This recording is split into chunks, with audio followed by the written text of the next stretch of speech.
It's no secret that we are big fans of the Isuzu D-Max in the Drive office. This car, after all, did win Best Ute at Drive Car of the Year earlier this year. However, things do change, the segment does move on, and I've got a feeling that the honeymoon might be over for the Isuzu D-Max, and that's for one most important reason: pricing. It has gone up across the range, and most importantly, the top spec D-Max X-Terrain now no longer has a drive-away deal attached to it, so prices for it have effectively gone up quite significantly for Australian buyers, and it leaves something like this LSU D-Max as something of a sweet spot in the range. Today I want to run you through the D-Max, all the new prices and all the new things that you might want to consider if you're buying a new four-wheel drive ute. I want to run you through why I like this LSU as a specification, and I'll also run you through the accessories we've got fitted to this D-Max. It's all genuine stuff and there's a fair bit to get through there. And we're out in the bush, so we're going to revisit what this D-Max is like off-road. Don't forget, we do have a locking rear differential in this ute, which is a welcome addition. Let's go for a drive.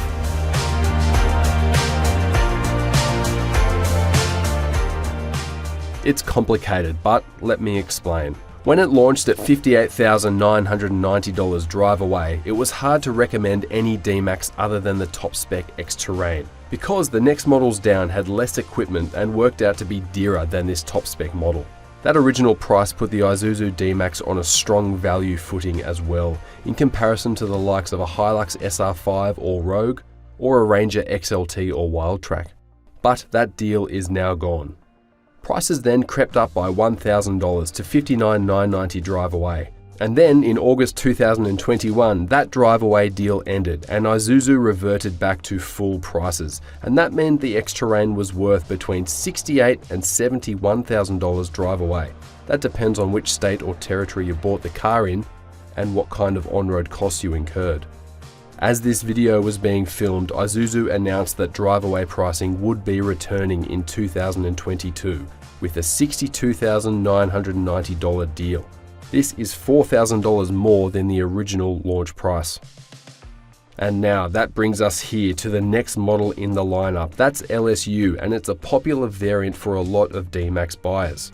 Even with Isuzu's roller coaster pricing scheme, this D-Max LSU still works out to be close to or even slightly dearer than an X-Terrain when drive-away pricing returns to that top specification. And that makes comparing this Isuzu D-Max LSU difficult because it's more expensive than it ought to be. And to further complicate things, our D-Max LSU has got a few genuine accessories fitted as well. The price of this car before all the fruit is $57,900 before on-road costs. This specification keeps the 18-inch alloy wheels, dual-zone climate control and 9-inch infotainment display, but it misses out on leather interior trimming and a roller cover for the tub. In terms of off-road capability, this new D-Max is a better proposition than the old one, purely for the fact that there is now a rear locker fitted as standard equipment. However, as we found out in our off-road mega test, this is still probably behind the pace of the leaders in the segment. And that's because off-road traction control, the electronic side of things, the system that does the hard work of braking wheels when they're spinning, isn't as finely tuned as the others. So I'm just bottomed out there a little bit. Now it's worth watching that video in its entirety because there's a lot of detail to get through there, and I think it's a good display of which cars have the best, and it's quite often the traction control which is the difference between the best and the worst in the segment. However, it's got to be said, for most four-wheel driving that Australians will be doing in this D-Max, this is quite a good setup already. As you felt, I did bottom out there just briefly.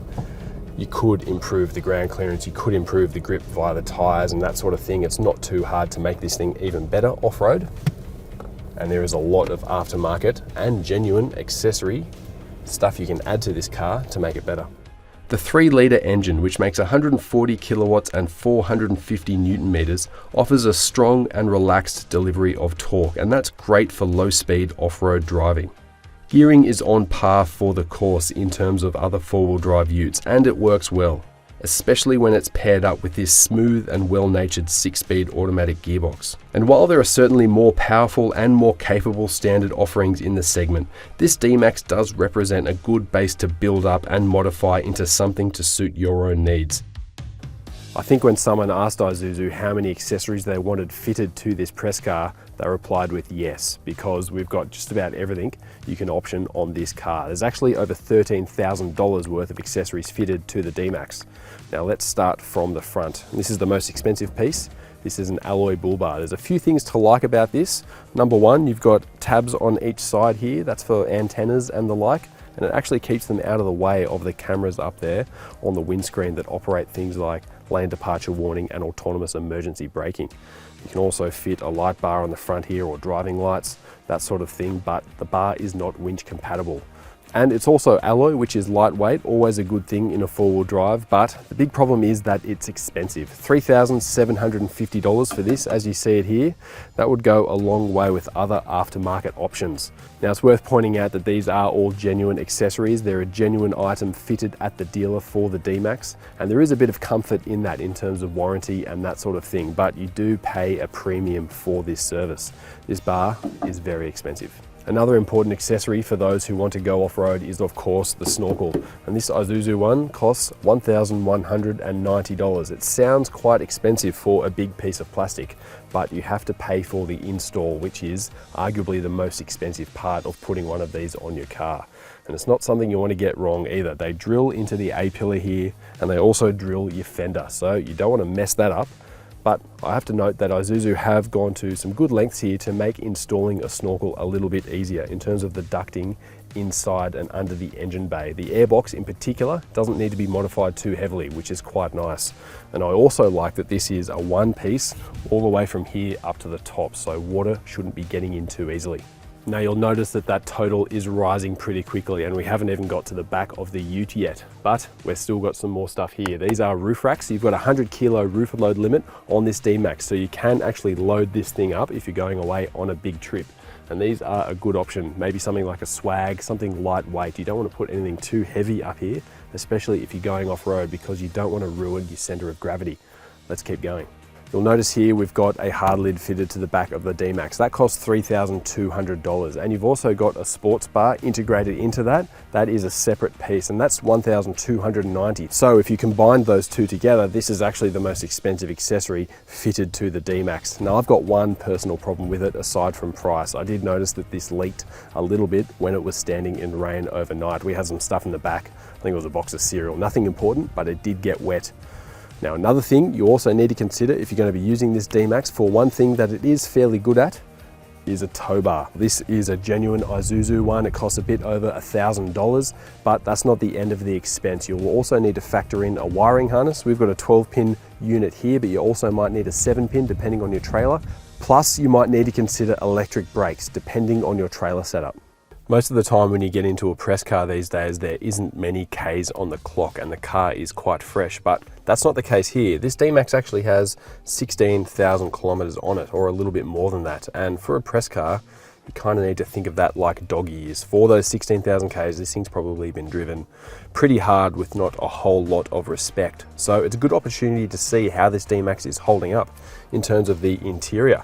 First thing I've noticed is the shininess of the steering wheel. As people have been using this, you can see that starting to wear a little bit. The piano blacks around this gear shifter, there's a few little marks starting to turn up there as well, just from things like rings, bracelets rubbing up against there. And of course, the key barrel. Because this is not push button start, there is a bit of scratching around there as well, as people have been trying to put the key in there. This does have a key barrel because it is LSU specification. And like I said in the intro, since X-Terrain now doesn't have a drive-away price, this is probably going to be the sweet spot in the D-Max range for a lot of buyers. I personally am not that offended by the key barrel start. Push button start, I can take it or leave it. And I'll say the same thing about leather seats. These cloth seats are manually adjustable, but they're plenty comfortable enough in my opinion. But I do like that you get the big infotainment display, dual zone climate control as well in this specification. A few other things I like about in here is the twin glove boxes. That's good for storage of just bits and bobs. You've also got cup holders here. They're the two normal ones you get, but also slide out cup holders under each air vent. And you'll notice here, you can actually push that back, so you could probably fit a chalky milk in there. And you can also fit one in this square one here. So Isuzu really cares about the guys who love their flavored milks. decent storage in this center console as well. And there's a few soft-ish touch materials around the place. You've got some there, you've got some on the door card there. You can fit a bottle in those doors. And also there's another spot here. So this is, although there is a bit of hard plastic getting around the place, I like this interior because it's practical. It seems to be fairly hard wearing overall, and it's just usable on a day-to-day basis. This infotainment display is 9 inches in size. That compares to 7 inches in lower spec D-Maxes, so this is the one to pick in my opinion. It is lacking a volume knob, unfortunately, which can be a little bit fiddly for adjusting the volume when you're driving. You find you have to really sort of mash these buttons here to get it moving. The operating system is a little bit fiddly as well. It's probably not the fastest to react to inputs and takes a little bit of processing time to get moving. But I do like the quality of the reversing camera, as you can see there. Big, nice, clear display. You can see what's going on. But probably most important for most buyers, this thing has Apple CarPlay, it's got Android Auto, there's also digital radio, and there's native navigation. So all those boxes are ticked. Before I hop into the second row, just a couple of points to make here. Firstly, you might not know about some storage hidden under the back seats here. It's pretty handy if you want to put recovery gear or spares or, I don't know, something like that in there. It's worth knowing. And something else, we've got ISOFIX points and top tether points on each outboard seat in here, so you can fit baby seats. But one thing I've noticed, because I'm pulling seats in and out all the time of this car, this top tether point, you got to run it through this fabric hoop here and then round to this metal one in the center. It's a little bit fiddly and tricky to get good tension on it. It's probably not a big deal if you're going to fit a seat and leave it for 6 months or 12 months or whatever it is, but if you are aiming on taking out and putting back in a baby seat all the time, this might get on your nerves a little bit. But anyway, let's see what space and comfort is like. That's my driving position up front. I do sit a little bit close to the wheel in comparison to other people, but as you can see, there is plenty of room there. Even if the driver moved back a fair bit, I would be quite comfortable. The seat back is fairly raked as well. This is pretty good. This is probably one of the better takes on a dual cab ute in that regard, to be honest with you. So drop down armrest here with cup holders. We've got air vents and a USB power outlet, and there's also a handy hook here for putting your groceries on or something like that. I do like the floor mats in here. They are rubber floor mats. They're easy to keep clean. If you've got grubby kids, people jumping in and out of the work site all the time, or even if you just want to go full driving, this place will get a little bit dirty as time goes on, but that means it'll be easy to keep clean. You can fit a litre bottle in the door cards. That's all well and good. And it caps off an interior and a second row experience that is really good. In terms of on-road driving, previous experiences on longer drives and plenty of time around town shows that this D-Max is a comfortable and compliant take on the once humble four-wheel drive ute. Higher specification grades like this one get a more comfort-oriented spring in the back, and that helps smooth things out a little bit. When it is completely unladen, the D-Max still does have a slight jiggling nature to the ride, but throw 100 kilos even in the back of this thing and it softens out nicely. The payload is healthy at 1,055 kilos, and the towing capacity is strong as well. That's 3.5 tons braked. That 3-litre turbo diesel is torquey and relaxed on road as well, which suits the nature of a four-wheel drive ute. No, this is not the fastest thing out there, but it's not trying to be either. The electric steering feels good as well. It's lightweight at low speeds, but gets progressively heavier as speeds increase. And there's plenty of safety technology loaded into this new D-Max. There's autonomous emergency braking, forward collision warning, adaptive cruise control, and blind spot monitoring. However, the lane departure warning and lane keep assist technology can be a little bit overbearing at times, and it's a bit of a chore to turn off via the menu system in the multifunction display. We would love to have a button available for this purpose in future models. If you like this video, please hit the thumbs up button. It's for an absolutely selfish reason. I really love doing these videos. I love going out in the bush, doing a bit of forward driving and testing out these cars. So if they do really well, if I get lots of likes and thumbs up, that means I get to do more of them. So please consider doing me a solid here. Now, with this D-Max, I do like that Isuzu has gone to a lot of effort in getting a range of accessories available for this ute through the dealership network. However, there is a little bit of a problem of price with some of these accessories. I would be considering looking at the aftermarket for some things. You might save a few dollars in some areas. Yes, it's not genuine stuff but if you choose quality gear, you shouldn't have any issues, and you even might find something that suits your needs a little bit more particularly, which is always nice. So, is the honeymoon over for the Isuzu D-Max? Not by a long shot in my opinion. There is still a lot to like about this ute. It just doesn't carry the same value stick that it used to. This, priced from $57,000 before on roads, that's not including these accessories. It really is in the trenches against the likes of Toyota Hilux SR5, Ford Ranger XLT, Mitsubishi Triton GLS. What about Nissan Navara STX? There are a lot of options and very good ones in this segment.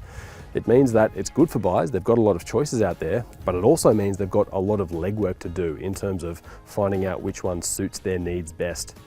I think this D-Max is still a great option. I love that 3-litre turbo diesel motor. I like the 6-speed gearbox. It's now got a locking rear differential, and I also like the refinement and the general interior comfort and practicality. This is all really important stuff, I think, for a 4-wheel drive ute.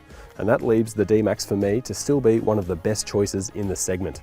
And if you want to know more about this Isuzu D-Max, maybe more about how it fares against the competition, then I've got 2 pieces of content that you should check out. Off-road mega test, that's up here. That was purely off-road capability. And if you want a more broader picture, have a look up here. This is our ute mega test. That's a skid pan, that's towing, that's on-road, that's braking. That's just about everything you need to know about the 4-wheel drive ute segment.